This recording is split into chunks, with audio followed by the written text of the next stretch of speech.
സംസ്ഥാനത്തെ സാമൂഹ്യ സുരക്ഷാ പെൻഷൻ ഗുണഭോക്താക്കളുടെ കാത്തിരിപ്പ് അവസാനിക്കുന്നു.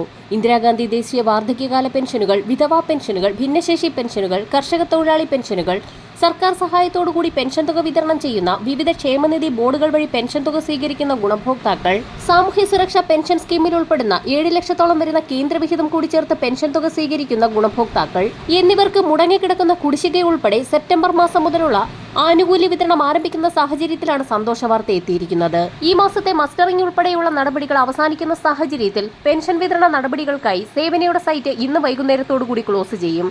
തിങ്കളാഴ്ച മുതൽ ഗുണഭോക്താക്കൾക്ക് പെൻഷൻ വിതരണ നടപടികൾ ഈ മാസത്തേത് കുടിശ്ശിക തീർത്തുള്ള വിതരണമാണ് ആരംഭിക്കുന്നത്. സെപ്റ്റംബർ, ഒക്ടോബർ മാസങ്ങളിൽ ശേഷിക്കുന്ന കുടിശ്ശിക ഉൾപ്പെടെയുള്ളവ വിതരണം പൂർത്തിയാക്കുമെന്ന് നേരത്തെ തന്നെ ധനവകുപ്പിന്റെ ഭാഗത്തു നിന്നും അറിയിപ്പുകൾ പുറത്തു വന്നിരുന്നു.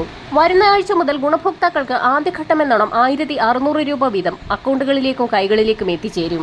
വരാൻ പോകുന്ന തദ്ദേശീയ തിരഞ്ഞെടുപ്പുകൾ കണക്കിലെടുത്തുകൊണ്ടാണ് കുടിശ്ശിക തീർപ്പാക്കൽ നടപടി സംസ്ഥാന ധനവകുപ്പിന്റെ ഭാഗത്തു നിന്നും ആരംഭിച്ചിരിക്കുന്നത്. കുടിശ്ശിക തുകയായി ശേഷിക്കുന്ന 1600 രൂപയുടെ കൂടി വിതരണം ആരംഭിക്കുന്ന സാഹചര്യത്തിൽ ഗുണഭോക്താക്കൾക്ക് പെൻഷൻ തുകയിൽ 1700 മുതൽ 1800 രൂപയുടെ വരെ വർധനവുണ്ടാകുമെന്നുള്ള ഏറ്റവും പുതിയ സന്തോഷ വാർത്തയാണ് ഈ മണിക്കൂറുകളിൽ പുറത്തു വന്നിരിക്കുന്നത്. പ്രകടന പത്രികയിലെ വാഗ്ദാനമനുസരിച്ച് ക്ഷേമ പെൻഷൻ തുക വിവിധ ഘട്ടങ്ങളിലായി 2500 ഉയർത്തുമെന്നുള്ള വാഗ്ദാനമനുസരിച്ചുള്ള നടപടികളാണ് സംസ്ഥാന സർക്കാർ ആരംഭിച്ചിരിക്കുന്നത്. പെൻഷൻ വർധനയും കുടിശ്ശിക തീർത്ത വിതരണവും സാമ്പത്തിക പ്രതിസന്ധി രൂക്ഷമാക്കാൻ സാധ്യതയുള്ളതിനാൽ തന്നെ ഏറ്റവും അർഹരായ ഗുണഭോക്താക്കൾക്ക് മാത്രം തുക എത്തിച്ചേരുന്ന രീതിയിൽ മസ്റ്ററിംഗിന്റെയും സോഷ്യൽ ഓഡിറ്റിംഗിന്റെയും ഭാഗമായി തയ്യാറാക്കിയ ഏറ്റവും പുതിയ വിതരണ ലിസ്റ്റിന്റെ അടിസ്ഥാനത്തിൽ വിതരണം ആരംഭിക്കുമ്പോൾ 4 ലക്ഷത്തിൽ പരം അനർഹരാണ് പെൻഷൻ പട്ടികയിൽ നിന്നും ഒഴിവാക്കപ്പെടാൻ പോകുന്നത്. സംസ്ഥാന സർക്കാർ പ്രഖ്യാപിച്ച 2025 കാലയളവിലെ വാർഷിക മസ്റ്ററിംഗിനുള്ള സമയപരിധി അവസാനിച്ചെങ്കിൽ പോലും ഗുണഭോക്താക്കൾക്ക് എല്ലാ മാസവും 1 മുതൽ 20 വരെയുള്ള കാലയളവിനുള്ളിൽ മസ്റ്ററിംഗ് നടത്താവുന്നതാണ്.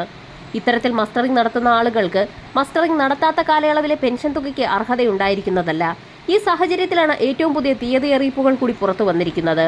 പ്രാഥമിക സഹകരണ സംഘം, കേരള ബാങ്ക്, സഹകരണേതര വകുപ്പുകളിലെ സഹകരണ സംഘങ്ങളിൽ നിന്നും വിരമിച്ച പെൻഷൻകാർ, കുടുംബ പെൻഷൻ വാങ്ങുന്നവർ, ആശ്വാസ്, സമാശ്വാസ് പദ്ധതി പ്രകാരം പെൻഷൻ വാങ്ങുന്നവർ, കയർ സ്പെഷ്യൽ സ്കീം പ്രകാരം പെൻഷൻ വാങ്ങുന്നവർ എന്നിങ്ങനെ 2025 ജനുവരി മാസത്തിന് മുൻപ് പെൻഷൻ ലഭിച്ചു തുടങ്ങിയവർ അക്ഷയ കേന്ദ്രം വഴി ബയോമെട്രിക് രീതിയിൽ 2025 ഒക്ടോബർ 31 മുൻപായി മസ്റ്ററിംഗ് നടത്തണമെന്ന് സംസ്ഥാന സഹകരണ ജീവനക്കാരുടെ പെൻഷൻ ബോർഡ് അഡീഷണൽ രജിസ്ട്രാർ അറിയിച്ചിട്ടുണ്ട്. പ്രസ്തുത തീയതിക്കകം മസ്റ്ററിംഗ് നടത്താത്തവർക്ക് 2025 ഡിസംബർ മാസം മുതൽ പെൻഷൻ മുടങ്ങുമെന്നും സംസ്ഥാന സഹകരണ ജീവനക്കാരുടെ പെൻഷൻ ബോർഡ് അഡീഷണൽ രജിസ്ട്രാർ അറിയിച്ചു. മസ്റ്ററിംഗ് പൂർത്തിയാക്കാത്തവർക്ക് പെൻഷൻ തുകയ്ക്ക് അർഹതയുണ്ടായിരിക്കുന്നതല്ല.